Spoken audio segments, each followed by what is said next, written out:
원래 전략이라는 게 뜬구름 잡는 소리예요, 사실. 근데 사람들이 혹시 흔히들 직장 생활하면서 뜬구름 잡는 소리라고 욕하는 거 있는 게, 왜냐면 사람들이 욕하는 거는 늘 하나예요. 자기가 하고 싶으니까. 원래 전략이라는 그 본질 자체가 CEO들이 하는 거고, 한국의 CEO들이 대부분 재벌 가문들이었죠. 그러니까 한국의 전략 컨설팅이나 전략 기획 업무의 가장 큰 어려움이, 재벌 가문이 뜬구름 하는 거는 사람들이 뭐 욕하고 싶어도 재벌 가문도 당연히 욕하지만 그래도 참는데, 전략 기획팀이 하면 다 뜬구름이라고 욕하지만 욕하는 게 뭐냐면 자기가 하고 싶으니까 그런 거예요. 전략 기획이라는 게 원래 뜬구름 잡는 소리, 뜬구름 잡는 소리를, 전략 기획의 본질이 뜬구름 잡는 소리를 설득하고 바꾸고 영향을 미치는 게 진짜 일이에요, 일. 솔직히 애플 스티브 잡스도 뭐 한국 사람들 엄청 욕했죠. 2008년부터 혁신은 없다. 그리고 스티브 잡스 보고 뜬구름 잡는 소리다. 2008년에 한국 언론들이 스티브 잡스 욕할 때부터 샀잖아요, 애플 주식. 여러분 지금 여기 보시는 분들, 그냥 일반 직장인분들도 그냥 사셨으면 지금 뭐 다 건물 하나씩 들고 계셔야 돼요. 실제로 애플 주식 사서 건물 든 사람 거의 없어요. 왜냐하면 욕하는데 너무 익숙해지니까. 그 예외가 하나가 있는데 테슬라예요.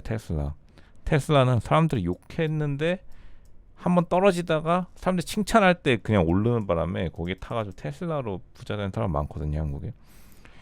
그러니까 남들 욕할 때 거기에 하고 싶은 거에 사면 100% 성공할 수 있어요.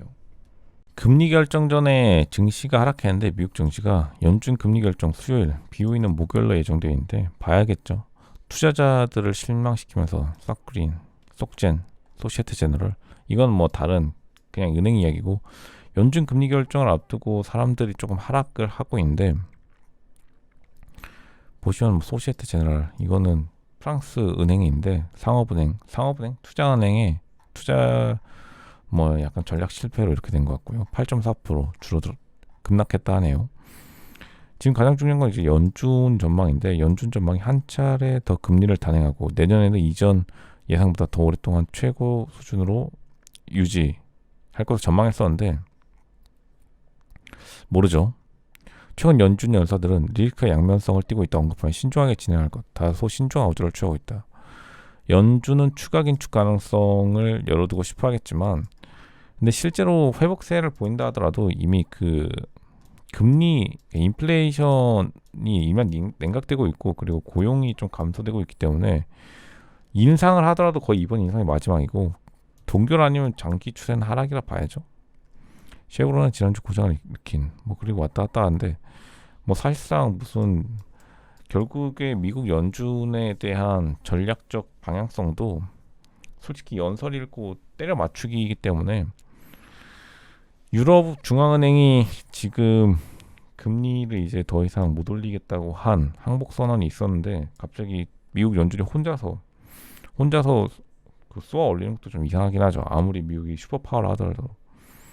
아마 금리가 인상되더라도 거기가 이제 마지막일 것이라고 생각하고 주가는 오를 것이며, 동결하더라도 뭐 긍정적인 반응일 거고, 일단 이런 불확실성이 해소된다는 측면에서 이 연준 발표를 기다려야 될 것 같아요.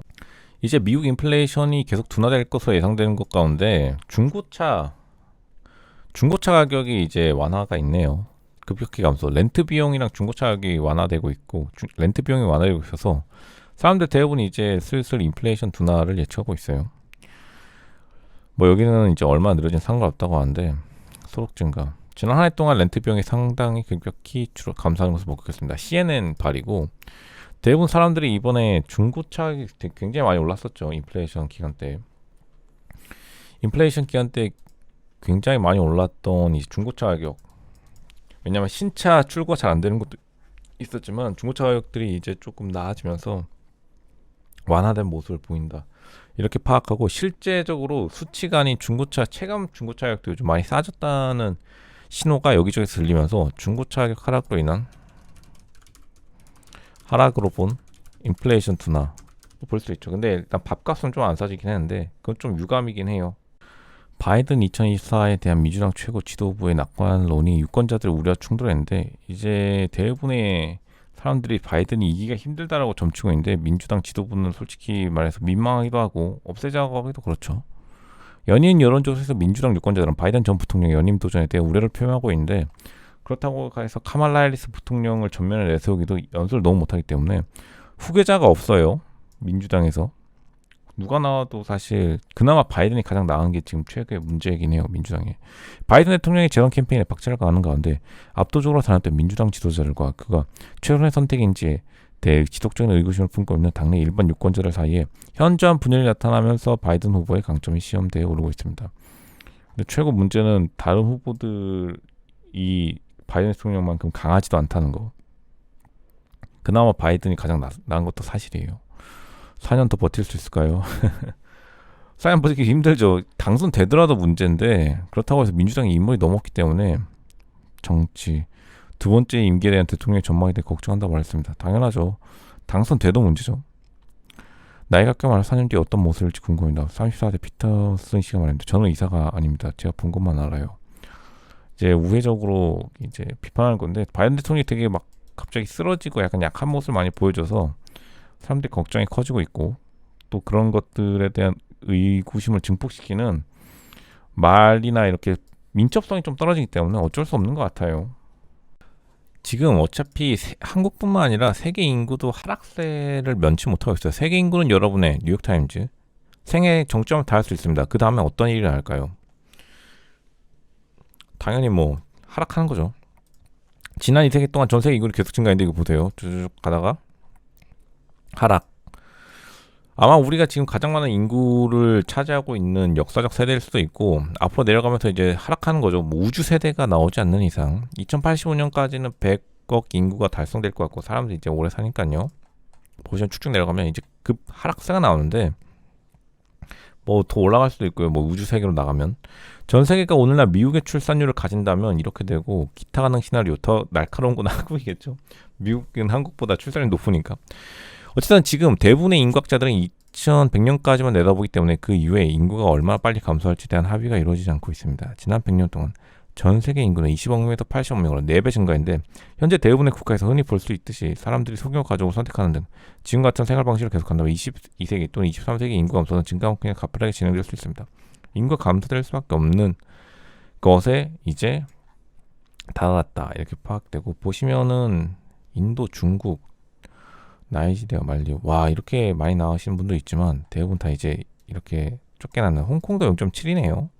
한국만큼 적게 나오신 분들이 많다 이렇게 파악이 될 수도 있고, 앞으로 출산율이 저절로 2명으로 회복된다면 전혀 걱정할 필요가 없을 수도 있다고 하는데, 보시면은 출산율이 점점 더 다 생활 수준이 높아짐에 따라 출산율 감소하는 거는 보시겠지만, 다시 눌러볼게요. 공통적인 현상이에요. 공통적인 현상. 한국만 문제가 아니라 어쩔 수 없는 거고, 이를 극복하기 위해서는 앞으로 오늘날 사람들이 과거에 비해 소규모 가족을 원하기 때문인데, 이는 전 세계 다양한 문화와 경제에서도 마찬가지입니다. 이는 설문조사에서 여성과 남성 모두 보고한 내용이기 때문에, 이거를 추세를 바꾸려면 쭉쭉쭉쭉 내려가 보면 알겠지만, 인류는 인구 감소에 대응하는 방법과 각 미래 세대가 짊어질 부담을 어떻게 나눌 것인지에 대해 자비롭고 사실에 입각한 공정한 대화가 필요하고, 그 대화를 시작하는 방법은 지금부터 관심을 기울이는 것입니다. 세금을 무작정 걷어가지고 기존 사람들 세금 걷어가지고 나중에 애 낳는 사람한테 준다 하면 될 리가 없고요. 지속 가능할 리가 없고, 앞으로 이거를 이제 진짜 비용을 누가 부담하는지, 그리고 우리가 진짜 유지하고 싶어하는 건지, 아니면 어느 정도 감소하면 자연적으로 회복하는 건지에 대한 것도 그냥 말할 필요가 있지. 계속해서 한국도 무슨 출산율 낮아지니까 나라 망한다. 당연히 출산율 낮아지면 나라 망하죠. 당연한 얘기를 해가지고 무슨 그 영화 찍듯이 그러지 말고 현실적인 방안을 찾아 나서야지. 이제 더 큰 중국의 위기가, 더 큰 주택위기가 중국 경제를 위협하고 있다고 하는데, 어쨌든간 에버그란데와 컨트리 가든이 있어요. 에버그란데는 인수를 몰락했는데 비슷비슷한 규모로 시작했다 비슷비슷하게 망했는데, 에버그란데는 속수무책으로 망했고, 컨트리 가든은 어쨌든 중앙정부가 돈을 써서 좀 살려냈어요. 좀 살려냈는데 2014년 멀쩡한 수준으로 좀 올 수 있게끔 살려내서, 결과적으로 말하면은 컨트리 가든은 보시면 알겠지만 일단은 입주는 가능한 상태로, 여기 사람들이 다 들어가 있더라고 유튜브 보니까. 컨트리 가든 입주를 다 끝냈는데, 결국 중국 신용조사기관인 YY 레이팅의 설립자 야오유는 컨트리가든이 채무 불이행을 피하더라도 규모를 크게 줄여야 할 것이라 말했습니다. 그는 추가적인 매출 감소가 불가피하다고 말했습니다. 중국의 거대 민영 개발사 시대는 끝났습니다. 당분간 대규모 재건축은 없을 수밖에 없겠죠. 그래도 다행인 거는 여기 콘크리트로 내버려둔 게 아니라 컨트리 가든 같은 대규모 대기업 시공사, 개발사, 건설사라 해야 되나요? 아파트들은 그래도 완벽하게 끝내고 단지는 조경까지는 마무리 거의 한 상태로 최대한 마무리를 지어놔서 여기 사람들이 살기 때문에 나름대로 중국 경제가 연착륙이 되었다고 사람들이 생각하는 것 같고 앞으로 경제 붐이 다시 올 수 있지 않을까 그렇게 생각하시는 분들 많아요. 이 사이클이 끝나면 대도시의 판매는 안정화되고 심리가 반등할 것이지만 많은 중소도시의 가장 좋은 시나리오는 부동산 판매가 더 이상 악화되지 않는 것입니다. 결국 다시 반등까지 기회를 보고 있는 심리가 살아났기 때문에 중국 부동산 시장이 그렇게 나쁘진 않다 이렇게 파악이 되네요. 오늘 또 미국 에너지부 뉴스와 플러스로 한국의 사금연구소 뭐 사장님이 일단은 알려진 바에 따라 산소 기구를 사용해서 녹여서 마치 녹이듯이 납과 구리를 사용해서 만든 초전도체 뭐 예비 물질이 인터넷에 공개돼서 많은 파장을 일으키고 있는데 한번 가보시면 될 거예요. 해신명 연구소라고 해신명 연구소 사장님인데 연구소 굉장히 근데 이게 그 화제가 된 거는 산소를 통한 고온 녹이는 간단한 방법을 통해 납과 구리를 혼합해서요. 어느 정도 어쨌든 띄우는 모습을 포착하는 데 성공했다는 거죠.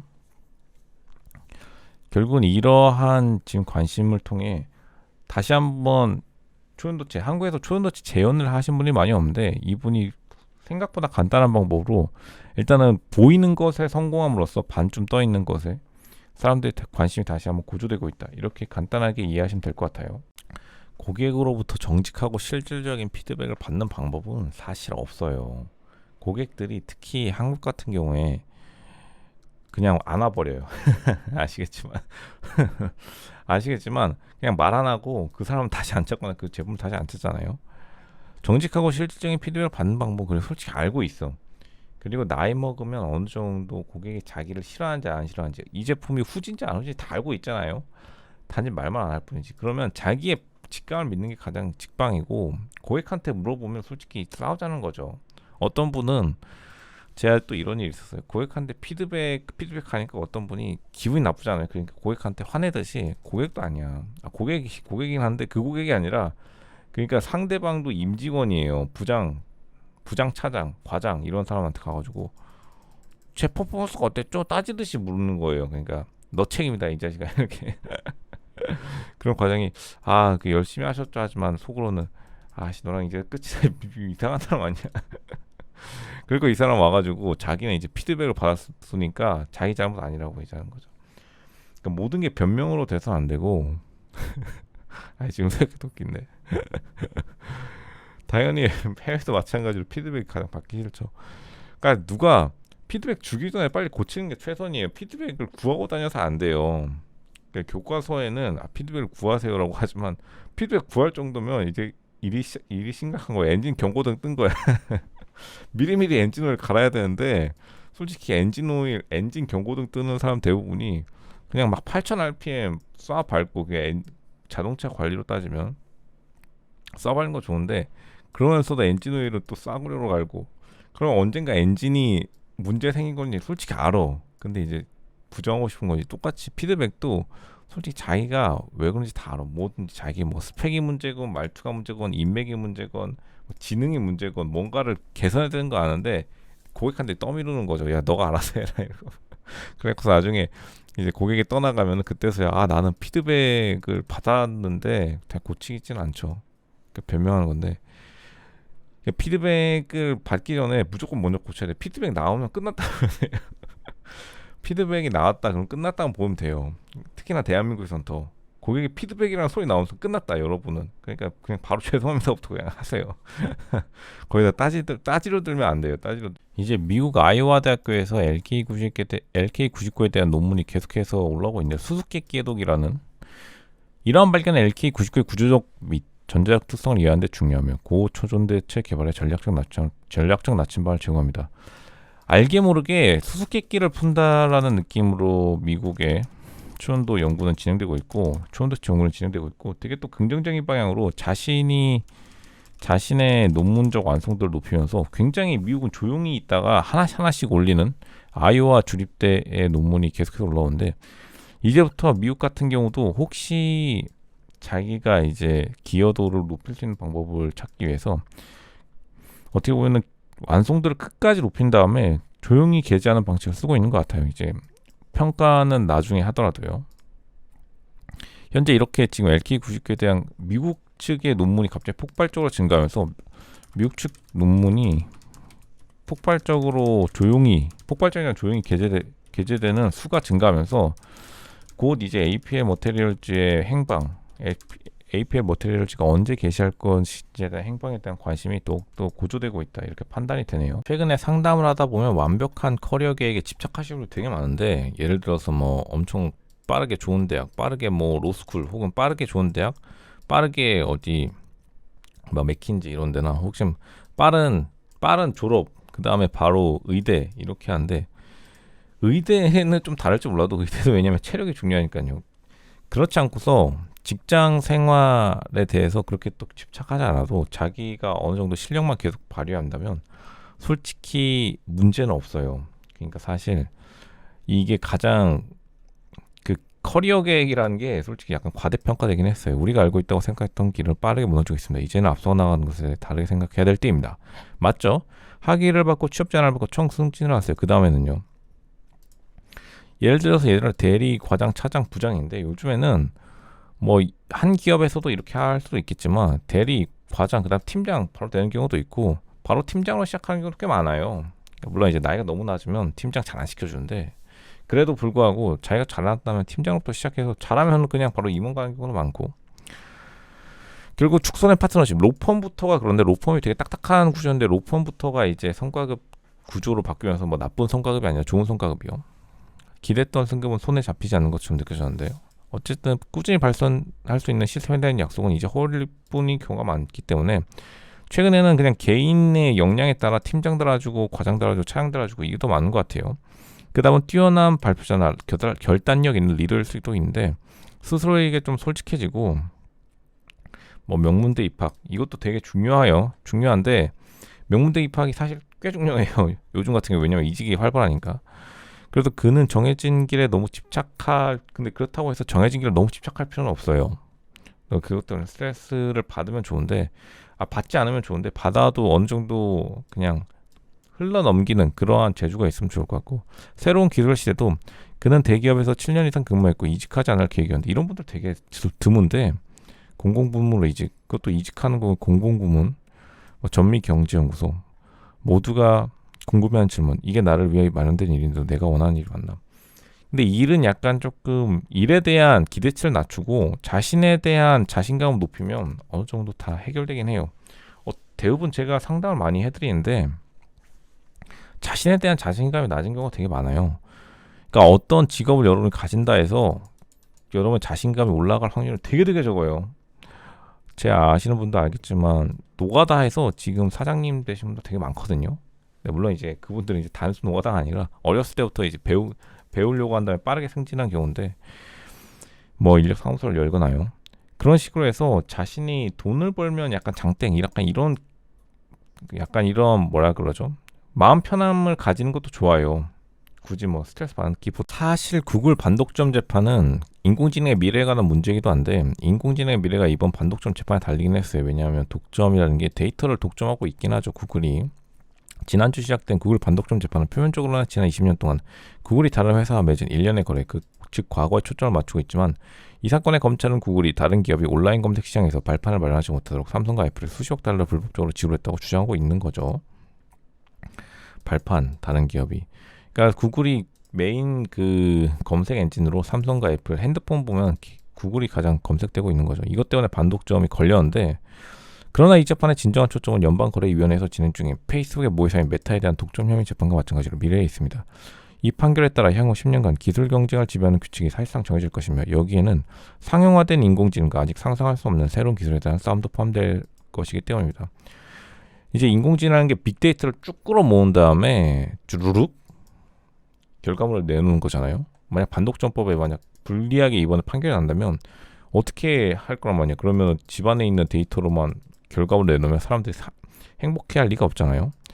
구글 반독점 재판이 굉장히 다른 기업에게도 중요하게 되었다 이렇게 판단이 되고, 예전에 역사에는 기차, 철도 이런 걸로 생각됐는데 반독점이 솔직히 좀 오바긴 해요. 궁극적으로 독점 그쪽에 강한 가장 중요한 기능은 자본주의 경제에 불가피한 결과인 과잉을 억제해 경제력의 균형을 재조정하는 것인데, 큰 기업이 독점을 하게 된다면요. 기술 산업은 독과점이 발생하기 쉽지만 역사에서 알 수 있듯이 적절한 넛지가 주어지면 놀랍도록 창조적인 산업이 될 수 있습니다.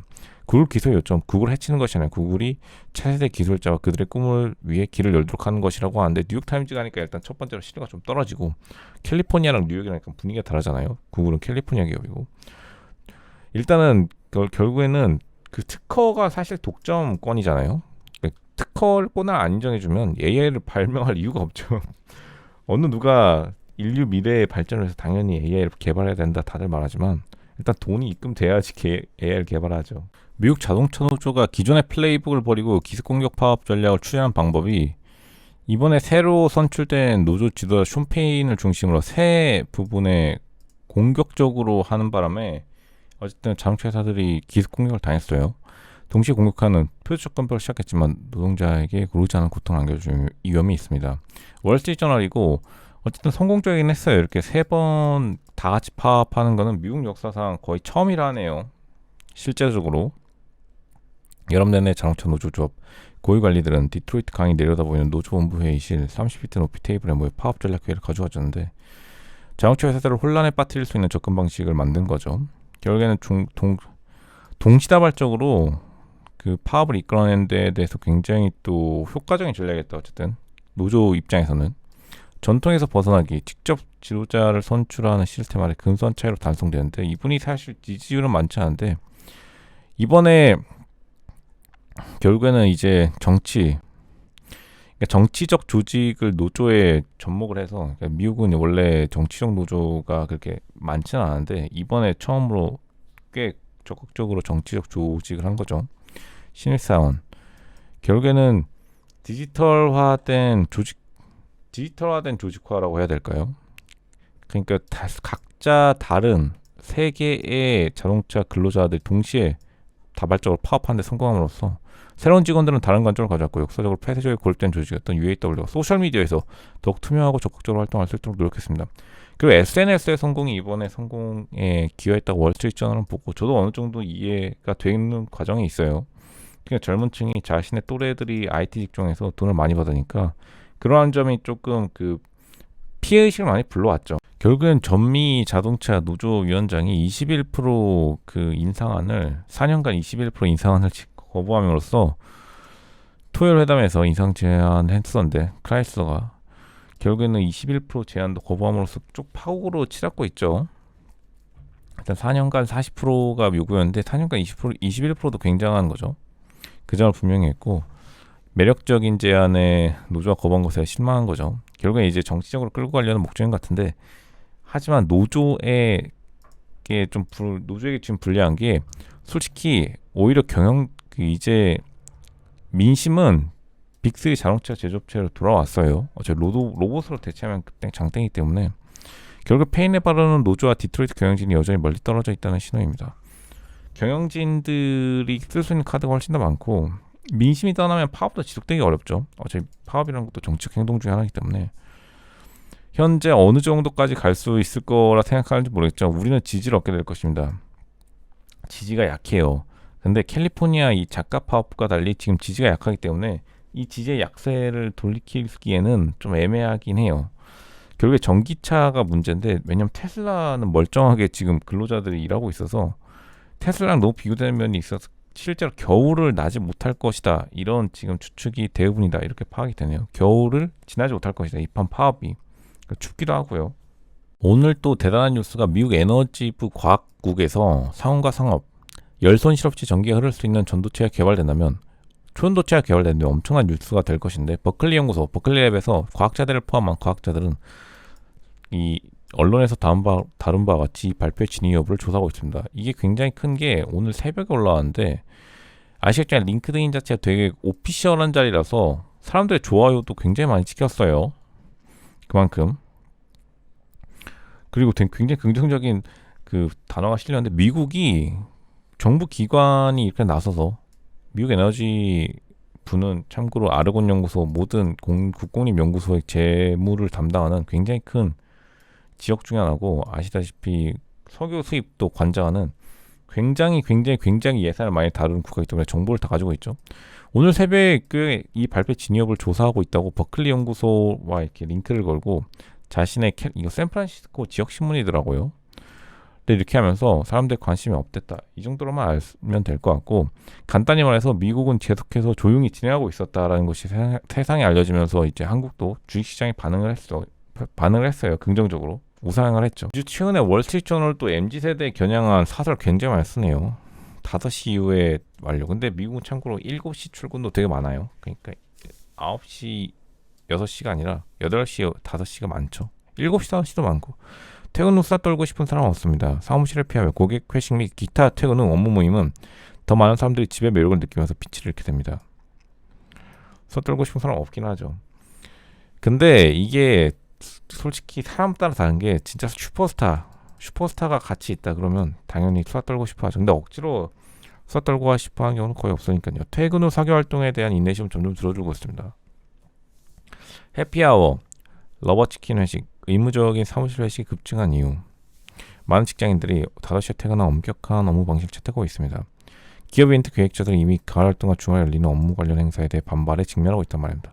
근데 제가 추천드리는 거는 그냥 어울리는 걸 좋아하는 게 가장 장땡이에요. 이게 회식이라서 좋고 싫고가 아니라 사람이 어울리는 거 좋아하면 자동으로 잘 되기 때문에 사람들이 바쁘기 때문인 것 같아요. 이건 뭐 변명이긴 하죠. 식습관은 바뀐 건 사실이에요. 왜냐면 배달 음식 좋아하니까. 근데 배달 음식 시켜가지고 다 놀면 돼요. 보통 그때가 시작 시간이었을 겁니다. 사무실 문화에 대한 암묵적인 규칙은 근데 솔직히 저는 밥을 같이 먹는 게 되게 중요하다 생각해요. 놀기보다는 노는 건 피곤하고 뭐 밥 먹으면서 노세요. 좋은데 어쨌든간 미국도 이렇게 바뀌고 있지만 젊은 미국인들의 음주량이 줄어들고 있고 한국도 음주량이 굉장히 완전히 줄어들었죠. 아니면 조그마한 뭐 칵테일 같은 거 좋아하시거나 더 일찍 마무리하는 것을 발견했는데 너무 늦게 있는 거는 이제 저도 사실 경험해보지 못한 것 같고 최근에는 밥만 먹고 빠이빠이 하는 경우 그게 가장 좋은 것 같아요. 아니면 점심을 같이 먹는다거나 점심도 요즘 같이 잘 안 먹죠. 근데 미국도 이렇게 변하고 있으니 한국이 솔직히 더 빨리 변하고 있다. 이렇게 보면 되겠네요. 한국이 예전에는 또 다 같이 우르르 물려다니는 습관이 더 강했으니까요. 샌프란시스코 그 상업 빌딩 오피스 시장이 활기를 찾으면서 다시 한번 상업용 부동산 붐에 접어들었다는 표현이 많네요. 일부 판매자가 마침내 낮은 가격 수락함에 따라 판매가 서서히 실현됩니다. 물론 가격은 약간 낮출 수밖에 없겠지만요. 2020년 이후 미국에서 가장 큰 타격을 입은 샌프란시스코의 오피스 시장이 조금씩 살아나는 조짐을 보이고 있는데 기술 기업들이 원격 근무에 빠르게 적응하면서 이제 쭉 빠져나왔었죠. 근데 요즘에 좀 다시 돌아오는 것 같다고 느껴지는데 가격도 낮춰지고 리노베이션도 완료되니까요. 2014년에 판매된 가격보다 훨씬 낮은 가격에 인수된 빌딩들 한때 뭐 상승기에 인수됐다가 이제 조금 낮은 가격에 팔릴 수밖에 없는데 어쩔 수 없는 거긴 어쩔 수 없는 거죠. 아예 공실로 놔두는 것보다 공실로 놔두는 것보다 이제 움직이는 게 더 낫다고 생각하는 거니까요. 가격을 어느 정도 받아들이면서 이제 다시 한번 공실이 메워지고 있다. 이 정도로 해석하면 될 것 같고 메워진다. 이 정도로 해석하면 될 것 같고 더 나은 것들은 이제 앞으로 근데 전반적인 가격 상승기가 오려면 어쨌든 금리가 내려가지 않고는 가격 상승기가 다시 돌아오기는 조금 어려울 것 같다. 이런 표현들이 맞겠네요. 그나마 공실이 메워지고 있다는 것에 긍정적인 뉴스가 들려온다. 이제 도시를 시키는 방법에 싱가포르 같은 경우 열섬 현상 왔다 갔다 하는데 싱가포르가 원래 더운데 그냥 에어컨 빵빵 틀 줄 알았는데 에어컨도 빵빵 틀기도 하죠. 뭐 청계천처럼 강을 만들면 되지 않나요? 도시와 달리 싱가포르는 열을 식히기에 막대한 자원을 투입하고 있으며 다른 도시에 도움을 줄 수 있는 교훈을 얻고 있습니다. 싱가포르죠. 기후변화를 삶과 죽음이라고 표현했습니다. 1년 내내 굉장히 습하다고 알고 있는데 결국에는 낮에는 열을 흡수하고 밤에는 열을 방출한다.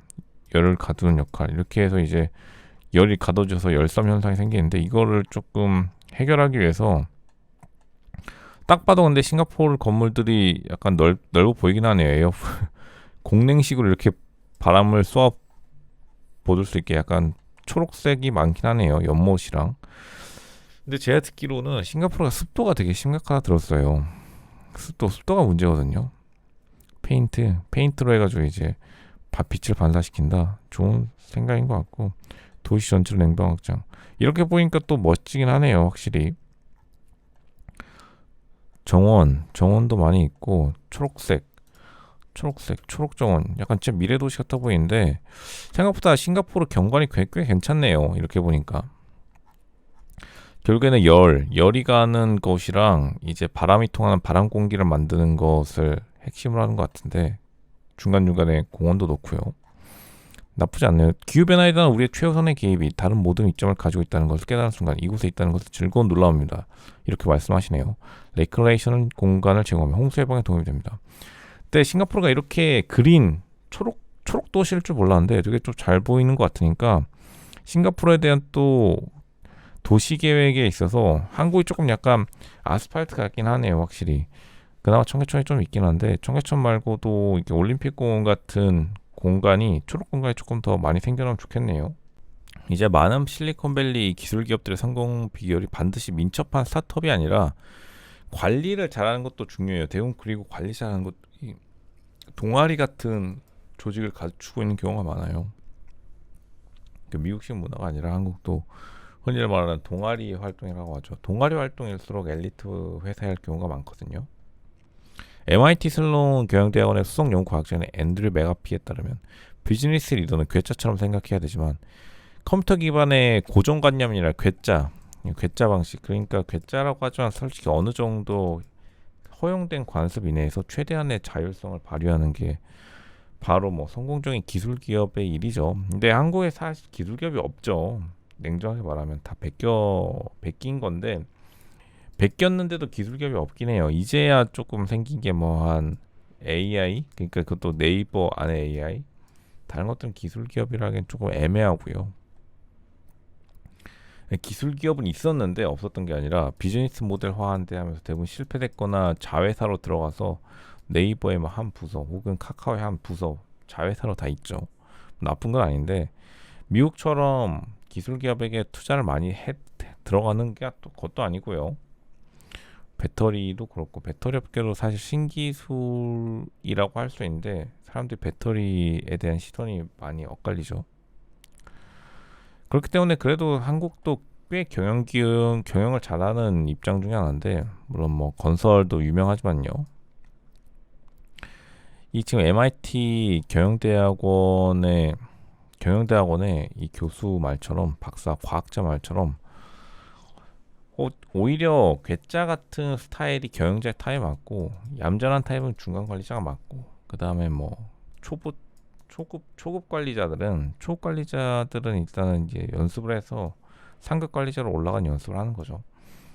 그런 식으로 되기 때문에 앞으로 사회에 있어서 더 많은 관리 업무를 맡을 때 있어 너무 또 교과서적인 답이 아니라 실제적으로 조금 자율성이 사람들이 느낄 수 있는 관리를 해야 되는 거죠. 뭐 예를 들면은 근데 사실 이게 제가 냉정히 말하면 그렇기 때문에 어렸을 때부터 좋은 초등학교, 중학교, 고등학교 나오는 게 필요한 게 뭐냐면 사실 여러분이 대기업이나 높은 전략 기획 업무에 갈수록 엘리트들을 관리해야 되는 거잖아요. 여러분들 뭐 노가다 십장들 관리할 거예요. 십장 관리하려 해도 똑똑해야 돼요. 노가다 분들도 똑똑한 사람만 제일 잘 되는 말이야. 그럼 어렸을 적부터 그 사람들을 이끄는 연습을 해야 되는데 갑자기 그냥 후진 동네에 살다가 똑 오면은 자격지심에 이상한 소리 하면 사람들이 잘 안 따라줘요. 그래서 꾸준히 코스를 밟아 나가야 되는데 그게 꼭 공부 잘하는 엘리트가 아니라 진짜 자기가 생각하기에 리더십을 가지고 있는 연습이 어릴 때부터 돼야 돼요. 어릴 때부터 그냥 나이 먹고 뭐냐 자리가 사람을 결정해 주겠지 그렇지는 않아요. 자리가 사람을 결정해 주는 게 아니라 그 자리가 사람을 결정해 주는 거는 그 사람이 가만히 냅둬도 아 저 사람 사장 같네라고 하는 사람은 대부분 사장이에요. 보시면 알겠지만 어리버리한 사람 그 장차관 안 쳐놓는다고 해서 사람들이 절대 안 따라줘요. 실제로 그렇다고. 이제 믿고 싶은 거죠. 장차관 저 사람은 이제 장차관 자리나 혹은 뭐 임직원 자리에 있으니까 임원 자리에 있으니까 잘나 보인다가 아니라 실제로 그 자리에 있을 만하니까 승진한 경우가 대부분이에요. 대부분. 그러니까 아쉽게 임원 경쟁 승진에 탈락하면 그냥 바로 요즘에는 스카우트 당해가지고 다른 회사 임원 그냥 대부분 가는 게 보통이기 때문에 억울해서 승진 못한 사람은 거의 없어요. 최근엔. 이제 비트코인이 좋은 점이 하나가 나스닥이랑 동일하게 움직이지만 수수료가 없다는 점이었거든요. 그 인덱스 펀드 있잖아요. TQQQ, SQQQ. 이게 운용 보수가 꽤 비싸요. 나스닥 지수 추종에 대한 운용 보수 수수료가 꽤 붙는 걸 알고 있죠.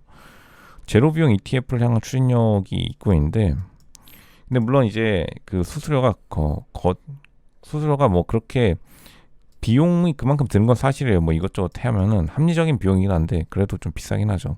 인베스콘 나스닥 100 지수를 추정한 대표 QQQ ETF의 저가 버전을 출시했습니다. 저가 버전도 출시해보고요. 미니 뭐 이런 것들로. 연간 수수료가 좀 비싸기 때문에 왔다 갔다 팔 수 있지 못한다. 최근같이 디지털 시대에 좀 맞지 않죠. 20년 전에 평균 수수료가 1% 정도였던 것에 비해 이제 개인 투자자는 총 수수료 0.05% 이상을 지불하지 않고 ETF를 사용해 균형 잡힌 포트폴리오 구성할 수 있다고 톰스는 말합니다. 이제 막바지에 달한 것 같습니다. 누군가 영어로 간다면 그 사람은 루스리더가 되는 것입니다. 0.05%도 거의 적긴 하지만 근데 이게 레버리지를 잘 많이 쓰기 때문에 결국에는 투자가 꽤 부담이 꽤 되거든요. 저렴한 펀드가 최근 몇 년 동안 가장 많은 돈을 모았습니다. 그리고 수수료가 무조건 저렴한 게 좋지는 않지만 어쨌든 수수료가 예전에 인터넷 없던 시절 기준으로 수수료는 좀 비싸죠. 액티브는 마침내 이 프로그램 도입하여 0.3% 미만의 펀드가 더 많이 등장하고 있으며 액티브 펀드 구성하는 이유는 당연한 일입니다. 그 저렴한 선까지 내려가면 자금이 유입됩니다. 결국 펀드 매니저를 사람들이 욕하는 게 아니라 펀드 매니저 운용 수수료에 대해서 불만을 많이 푸는데 액티브는 그나마 사람이 직접 운영하니까 불평할 것도 없지만 패시브 펀드 이제 그냥 지수 추종들에 대해서도 수수료가 붙는다는 것에 한국 분들도 되게 불만을 표하시는 분이 많더라고요. 그리고 이제 팔았다 샀다를 요즘 펀드를 팔았다 샀다 그러니까 ETF 자체를 팔았다 샀다 하는 사람들이 되게 많아지면서 장기적으로 안 들고 있고 뭐 그것도 전략 중에 하나죠. 수수료 자체를 좀 낮춰달라는 요구가 굉장히 크죠. 캘리포니아의 주지사가 계속해서 화석연료 회사들을 비난하는데 좋은 그건 아니죠. 어차피 캘리포니아가 이제 대부분 텍사스로 많이 옮겼어요. 세금도 그렇고 거대 석유 기업을 고소하려 움직였다는 건데 기후 공개 부분에 서명하는데 캘리포니아 사람들이 모두 다 애플에 일할 수는 없기 때문에 일자리가 이제 텍사스로 옮겨가는 거죠. 석유 기업이 거짓말하고 있다고 비난했는데 뭐 거짓말이라기보다는 어차피 석유가 깨끗할 수는 없으니까요. 완전히 뭐 엑슨모빌, 쉘, BP, 코노코 필립스, 쉐브론 이것은 심각한 문제라고 하는데 온난화가스 2035년까지 새로운 가솔린 차의 판매를 금지하고 운송 부문의 오염 문제를 해결하기 위해 1년의 규정을 통과시켰습니다. 이것까진 좋은데 이제 너무 극한까지 밀어붙이면은 군뱅이 또 밟으면은 꿈틀거린다고 해서 오히려 지금 거대 석유 기업에 대해 지지하는 여론, 그 주주의 움직임이 상상을 초월하기 때문에 캘리포니아가 오히려 입지가 작아지는 역할을 내보내고 있죠. 어차피 석유 기업은 다른 주로 그냥 옮겨버리면 그만이에요. 그 때문에 이렇게 또 개빈 뉴섬이라는 이분이 좀 야망이 강하신 분인데 차차기 이제 대통령을 노리겠죠. 주지사, 캘리포니아 주지사. 근데 이제 캘리포니아 주지사의 정치적 움직임이 쉐브론 대변인이 기후변화는 변호사와 정치인의 이익을 위한 단편적인 소송이 아니라 조율된 국제 정책이 대응이 필요한 글로벌 문제입니다. 현지 법원은 글로벌 에너지 정책을 수립하는데 건설적인 헌법상 허용되는 역할을 하지 않습니다. 캘리포니아 법원과 그 캘리포니아 주지사를 비판하면서 갈등만 커져가고 있기 때문에 갈등을 줄이는 방향으로 조금 해결해 나가야 어쨌든 캘리포니아가 세계의 모범을 제시하니까요. 그렇게 돼야 이제 다른 국가들도 좋은 판례가 쌓이기 마련이죠. 헤지 펀드들은 이제 혹시나 연준 회의 전에 금리가 올라갈 것을 대비해서 일단 달러 강세 전환을 한 포지션도 있었어요. 매파적 보류를 할 가능성이 있다고 브라운 브라더스 말하는데 헤지펀드는 이번 주 연방 준비 연준 이사회 정책자들이 매파적 편향을 유지할 것이라는 추측이 커지면서 3월 이후 처음으로 달러 강세를 돌았었습니다. 결국에는 금리가 오를 것이라 배팅하는데 생각보다 그렇게 크게 배팅할 것 같지는 않아요. 우리는 성장률 차이에 따라 달러를 매수했습니다. 그러니까 달러 가지고 결국 해칭을 하는 건데 금리 인상이 곧 끝날 것이라 배팅하면서 유로화 매수 포지션이 가장 큰 폭으로 하락한 이미 유럽은행은 항복을 하고 금리를 낮추겠다고 거의 사실상 확신을 시된 상태에서 이제 연준 발표만 남았는데 연준도 이제 곧 달러에 대한 금리를 인하 혹은 달러 가치가 낮아질 거라는 상상을 뚫고 몇몇 헤지펀드들이 이제 혹시나 모르게 갑자기 뜬금없이 연준이 달러 인플레이션 금리를 올릴 수 있다고 할 가능성에 베팅을 한 건데 어느 정도는 그냥 확률적인 게임으로 들어간 것 같아요. 정점에 가까워졌다. 결국에 가장 확실한 거는 ECB에 따라 금리를 인상할 수는 있겠지만 그 금리가 거의 마지막 금리 인상일 것이다. 이 정도가 가장 합리적인 선택이거나 혹은 동결하면 가장 좋고요. 하락하면 조금 제일 좋고. 우선 지금 인컴 대비 그러니까 수입 대비 빚 지출이 엄청나게 올라가고 있어요.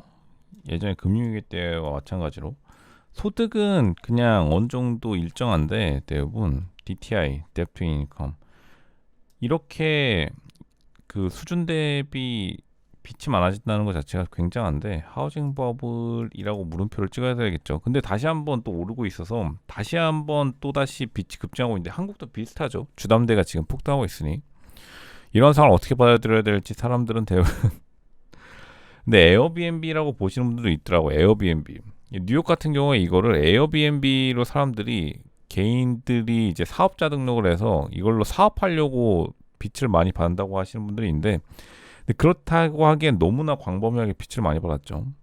이런 것들이 어떻게 해결될 수 있을지 금리가 높다고 해서 사람들이 돈을 빌리는 것을 막지 못하니까요. 그게 맞는 말이고 어떻게 보면 이 금리가 높은데 사람들이 부동산 시장에 배팅한다는 것은 부동산 시장이 앞으로 더 강력해질 거라는 어떻게 보면 심리의 반증이라 볼 수 있죠.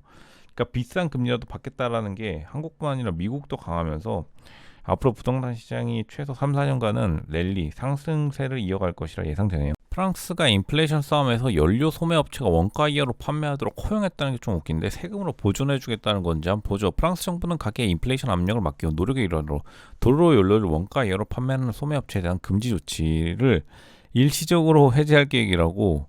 이게 무슨 소리죠? 연말 연료 가격 상한선이 있다는 거예요. 원가 이하로 판매한다. 원가에 판매하는 프로모션.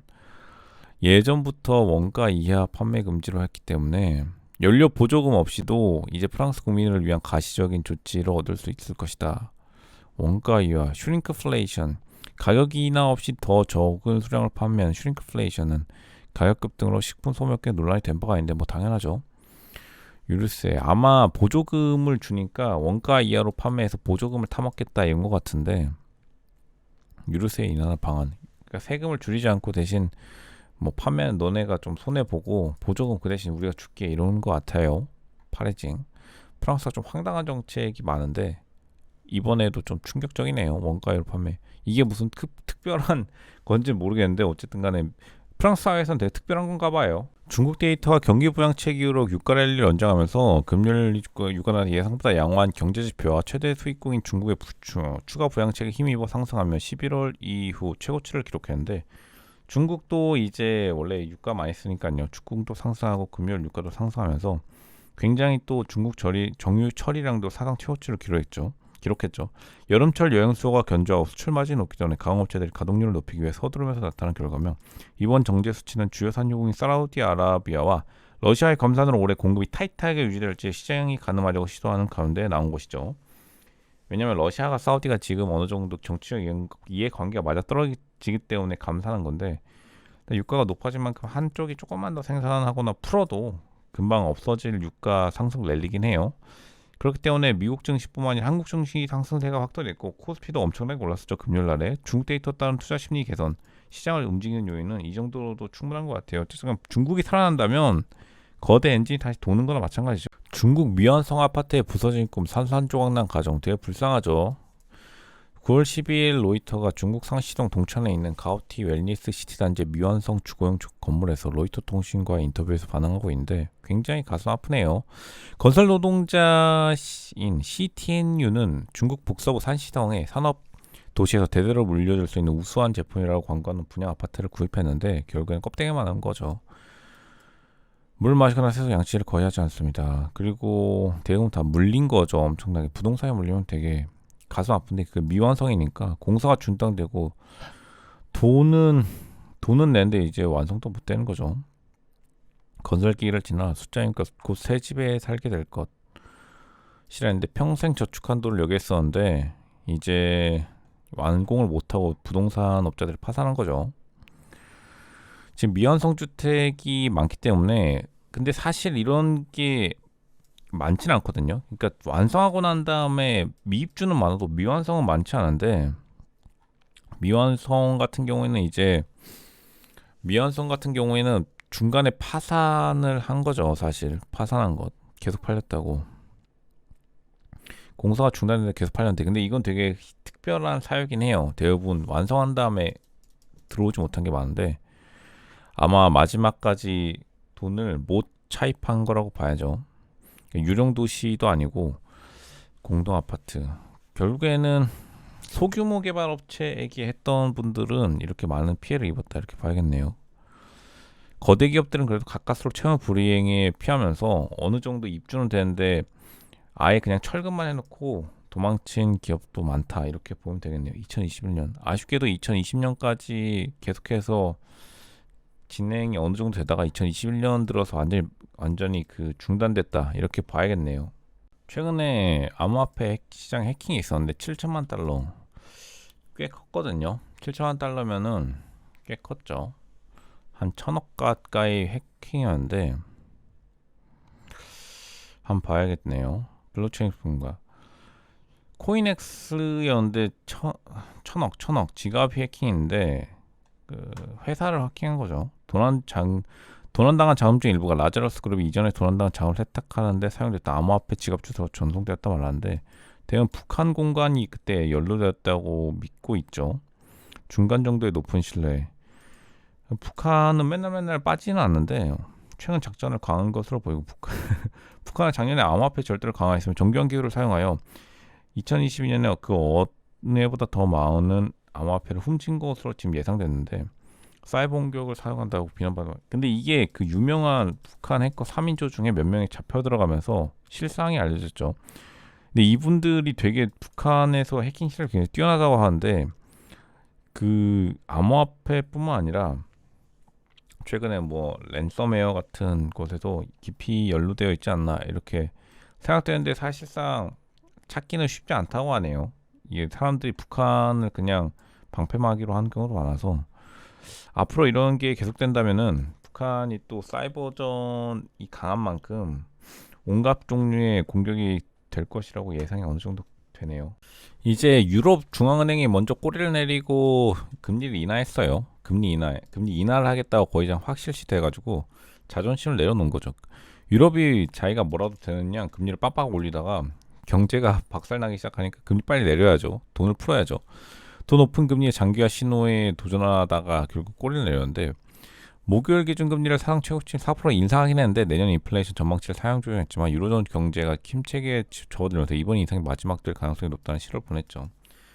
이제 마지막 자존심으로 마지막에 한번 살짝 올린 다음에 이제 하락시키겠다라는 신호를 빵빵 보내니까 유로화가 급락을 했어요. 달러 대비. 시장이 22 전망률을 믿었다면 뭐 믿지 않았죠 당연히. 액면 그대로를 받아들이면 뭐 그렇게 생각하는 사람도 없고 이 시장 랠리도 22에 달갑지 않을 수 있습니다. 시장의 랠리를 펼치면서 은행의 통화 긴축이 일부 완화되었다고 말했습니다. 경제 전망 정말 약화되는 동안 경제가 가장 중요하죠. 반영하기 시작할 것인데 금리 인상 위협이 사라진 것은 독일보다 이탈리아의 더 우제이며 좀 희한하네요. 자산 매입에 대한 언급이 없다는 점도 중요합니다. 낙관론이 지속되지 않을 수도 있는데 매파가 뭐냐면은 이제 공격적으로 금리를 인상해야 된다는 사람들인데 이 사람들이 이제 거의 다 이제 힘을 잃는 거죠. 비둘기 파장이 마지막 인상이며 앞으로 전망을 밝다는 것이 중론입니다. 유럽 중앙은행도 솔직히 너무 오버했죠. 유럽이 일단은 특히나 스웨덴이 부동산에 취약해요. 많이 차입을 했기 때문에 북유럽 국가들이. 그렇기 때문에 그 금리 인상이 더 이상 부동산 시장에 버텨내지 못하기 때문에 결국 유럽 중앙은행도 이번이 마지막 인상이라는 것을 거의 확실시하게 되는 뭐 사건이었네요. 유럽 증시가 중국이랑 많이 커플링이 돼 있어서 딱 중국 낙관론 때문에 올랐죠. 20일 일시적 중단, 20일 일시적 중단 이제 금리를 일시적으로 올리는 걸 중단한다는 건데 중간 상승세를 기록했고 대부분 중국 지표가 명품 기업을 끌어올리는다는 것에 상승한 건데 그만큼 중국의 소비세가 돌아온다면 세계 경제가 다시 한번 호황기에 들어갈 수 있다는 것을 뜻하는 거죠. 금요일 유럽 증시는 예상보다 양호한 중국 지표가 명품 기업을 끌어올리고 유럽 중앙은행의 금리 인상이 거의 마무리되었다는 신호에 투자자들이 위안을 얻으면서 중간 상승세를 기록한 것이죠. 중국의 공장 생산량과 소매 판매량이 빠른 속도로 증가했던 데이터에 따라 캐링, 프라다를 가지고 있죠. LVMH와 같은 프랑스 명품 브랜드는 1.8% 및 2.5% 상승했습니다. 그리고 유럽 중앙은행이 이제 금리를 안 올린다고 하니까 그만큼 경기가 좀 좋아질 것이라고 생각하는 거죠. 하지만 뭐 아직도 비관론을 펼치는 분들도 있는데 뭐 비관론이 하여가 많았으니까요 여태까지. 유로존 재무장관들은 유럽 중앙은행의 인플레이션을 억제하는 동시에 투자 필요성과 균형을 맞추기 위하여 내년에 재정 정책을 제한적으로 운영해야 한다는데 동의했습니다. 이제 돈을 서로 많이 풀지 말고 좀 적당히 돈 풀자라고 협의한 다음에 그래도 금리만은 더 이상 올리지 않겠다. 이 정도로 동의하니까 유럽 주식시장이 올랐다고 그렇게 보여지네요. 한국 주택가격이 두 달째 상승했는데 나쁘지 않죠. 전국 주택가격 매매지수는 7월 0.03% 상승으로 13개월 연속 하락세를 끊은 후 8월에 0.16% 상승했는데 하락세 끊고 변곡했다는 게 중요하고 주담대 수요 증가로 가계 대출이 2년 만에 가장 큰 폭으로 증감에 따라 일부 대출 규제를 강화하기로 했다는데 뭐 어차피 그 한국도 경제가 완전 하락해버리느니 어느 정도 인플레이션을 유지하면서 떠 있는 게 나아요. 연착륙보단. 결국 한국의 주택가격도 다시 한번 상승세에 접어들면서 연말에 있을 크리스마스 랠리가 좀 일찍 왔다 이런 평들이 많죠. 크리스마스 랠리가 이제 12월 달이 돼서야 연말에 경제 상승세를 보여준다는 건데 9월에 크리스마스네요. 9월에 크리스마스가 이제 지속되면서 보다 빠르게 경제 회복기에 들어가면 모두 다 좋죠. 왜 이렇게 경제를 안 될 거라고 믿는 사람이 많았지만 모두 다 틀린 만큼 경제 회복기가 일찍 시작될 수 있도록 다들 기원을 해야겠죠. 이제 최근에 100% 외식 대비 100% 집에서 해먹는 거가 논쟁이 붙었는데 100% 외식이 시간 비용을 따지면 더 낫다는 결론이 많이 나죠. 예를 들어 아침에 오전에 요리할 필요가 없으니 시간도 절약되고 건강에도 좋은 음식 이제 뭐 서브웨이 같은 거죠. 매끼니를 요리한다면 한 달에 $350 정도 그러니까 2분의 1 정도 가격이면 가능한데 직접 장 보는 거는 그 시간이 너무 아깝다는 거죠. 한 40만 원 한국 돈으로 한 3, 40만 원 차이가 나죠. 물론 이제 너무 비싼 걸 사 먹으면 좀 다르겠지만 직접 요리가 근데 재밌긴 한데 시간으로 따지면 완전히 가치가 없긴 하죠. 시간이 되게 중요하기 때문에 많은 사람들이 논쟁을 벌이고 있는데 사러 가는 것도 돈이다 라는 사람도 있고 집에서 그냥 바로 해먹을 수 있지 않냐라고 붙고 있는 것 같은데 제 생각에는 반반이 좋은 것 같아요. 반은 외식 50%는 외식하고 50%는 집에서 해먹는 게 가장 적절하다. 왜냐하면 너무 지겹기 때문에 집에서 먹는 것도 지겹고 밖에서 먹는 것도 지겨우니까 반반씩 하면 딱 좋은 것 같아요. 유럽 중앙은행이 금리 정보 유출하지 말라고 유럽 중앙은행 직원들의 휴대폰을 압수했다는데 사실 누구나 한번 좀 생각해 보죠. 이게 미국 연준은 워낙 그 보안이 철저하니까 그 나스닥 선물시장까지 갈 필요 없고 비트코인이 그 나스닥랑 똑같이 움직이니까 발표 1초 전에 자기 혼자 방향을 알면 엄청나게 벌 수 있죠. 그 순간만큼은. 근데 이 유럽 총재가 최근에 근데 정책 결정을 두고 중요한 정보를 유출했다고 질책했다고 두 면의 소식통이 로이터 통신에 밝혔는데 결국에 초등학생도 아니고 핸드폰 압수를 당한 거죠. 현 의장인 안드리아 언론에 등장했기 때문에 내려진 소식통 휴대폰을 돌려받았는데 논평을 일단 거부했대요. 보고서 매우 완화적인 통화 정책과 함께 이번에 근데 왜냐하면 이 발표 이전에 유로화가 급락했거든요. 유로화가 급락한 이유는 이제 유럽이 동결 혹은 인하 상승을 안 할 거라고 확실해지면서 순식간에 급락했는데 그 이전에 분명히 누군가가 이 사실을 알렸겠죠. 왜냐하면 방향성이 너무 급격했기 때문에. 지금 현재 동료들의 마음을 사로잡기 위해 노력하고 있다는데, 동료가 말하는 동안 휴대폰을 치워 내 분쟁을 언론에 알리지 말고 동료가 말하는 동안 휴대폰을 치워달라고 개인적인 견해를 자제하도록 비공식 지침을 마련했다고 하네요. 결국에는 근데 가장 좋은 거는 중앙은행이 영향력이 줄어들어서 이렇게 해프닝이 없도록 하는 게 중요한 거죠. 그러니까 휴대전화가 중요할 정도로 자신에게 너무 스스로를 중요하게 생각하는 이러한 마음가짐이 조금 더 웃기긴 한데, 스스로 중요도를 낮추면 되죠. 미국 소매업체 연말 고용이 2008년 수준으로 감소하면서 뭐 이제 경제가 약간 냉각되었다고 볼 수 있겠네요. 예전처럼 이렇게 뭐 엄청나게 많이 고용하지 않고 고용될 사람 다 고용된 거죠. 실업률도 굉장히 줄어들었기 때문에 가계저축 감소와 경기에 대한 우려로 소비자들이 신중하게 소비하게 되면서 연말 연시 매출이 5년 만에 가장 느린 속도로 성장할 것으로 예상됩니다. 그렇죠. 12월에 대호황이 일찍 왔다 이렇게 봐야죠. 지난 3년간의 긴축 이후 노동시장이 냉각되기 시작하면서 고용주들은 이미 채용을 주저하는 조짐을 보이고 있습니다. 뭐 빨리빨리 돈 버는 게 아니라 장기적으로 고용될 가능성이 있는 계절직인데, 이 계절직만 좀 줄어든 거죠. 왜냐하면 연말에 사람들이 소비를 하지 않을 거라고 어느 정도 예측하기 때문이니까요. 수천 명의 직원을 고용할 것이라고 밝힌 뭐 체인점들도 매년 이보다 일찍 시작하고 있는데, 더 많은 직원을 추가할 수 있는 합병을 진행 중 회사는 휴일 직원에 대한 것들도 뭐 예전만큼은 많지 않을 것이다 이렇게 파악하고 있네요. 결국에는 소매 직원의 연말 고용이 좀 낮아졌다는 이 지금 지표 때문이라도 11월 1일에 있을 금리 결정에서 상승하기는 매우 어려울 것이라고 보여져요. 정치 압박이 있기 때문에.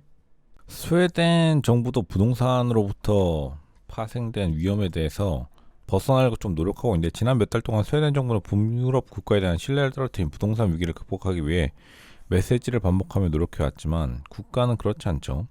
300억 달러 규모인 부동산 투자자가 어려움에 처하면서 부동산 기업들이 다 휘청이면서 금리에 따른 상승으로, 북유럽도 약간 중국과 비슷한 문제를 겪고 있지만 어쨌든간 북유럽 같은 경우는 현금 유동성이랑 그 자산 가격이 좀 괜찮기 때문에 뭐 버티고 있죠. 독일 연기금에 의해서 반등했는데, 금리의 가파른 상승으로 촉발된 글로벌 부동산 경기 침체로 인해 10년간의 사실상 공짜 화폐 시대가 갑작스럽게 끝난 유럽 국가 중 가장 큰 타격을 입은 스웨덴의 위상을 구해줬다 봐야죠. 독일이 이제 불 끌어오면서. 북유럽 최대 경제 대국이지만 은행이 대출한 부동산이라는 굉장한 또 차입, 생각보다 스웨덴이 부동산을 되게 좋아하나 봐요. 스웨덴의 최대 주택 소유주인 하임스타덴 보스타드 지분 30%를 소유하고 있는 연금펀드가 이제 소유하고 부동산을 개발하면서 약간 펌핑을 시킨 모양새죠.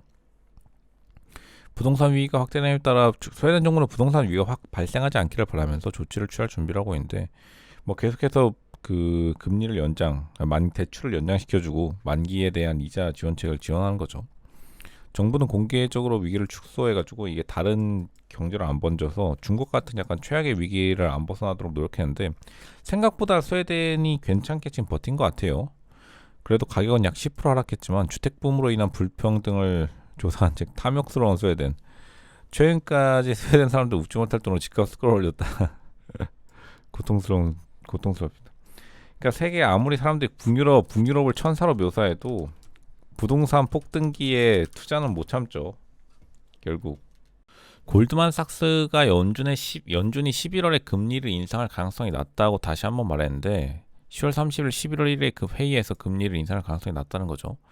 결국에 이러한 또 전망치들이 다시 한번 사람들로 하여금 경제 회복에 되게 크게 배팅하게 하는 근본이 되는 거죠. 골드만삭스 전략가들은 연방준비제도 이사회가 10월 30일, 10월 1일 회의에서 금리를 인상할 가능성이 낮다고 토요일에 전망하면서도 다음 주 정책 이번 주에 모일 때 미국 중앙은행이 경제 성장률 전망치를 상향 조정할 것이라 예측했습니다. 경제가 상승하고 그 대신 금리는 동결하고.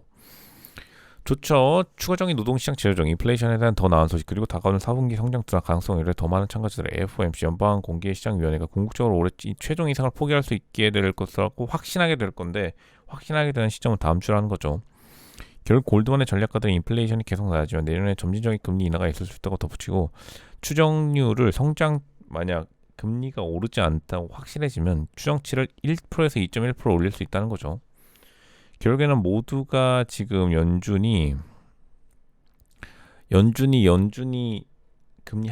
금리 동결이나 혹은 하락에 배팅하면서 많은 사람들이 즐거워하고 있지만 아직까지도 뭐 인상할 수도 있다는 사람들이 어느 정도 남아 있음으로써 다음 주 정도 되면은 연말이 아니라 11월 1일에 발생할 금리 인상일지 동결일지 하락일지가 분명해진다는 점에서 불확실성이 점점 해소되고 있다 이렇게 파악이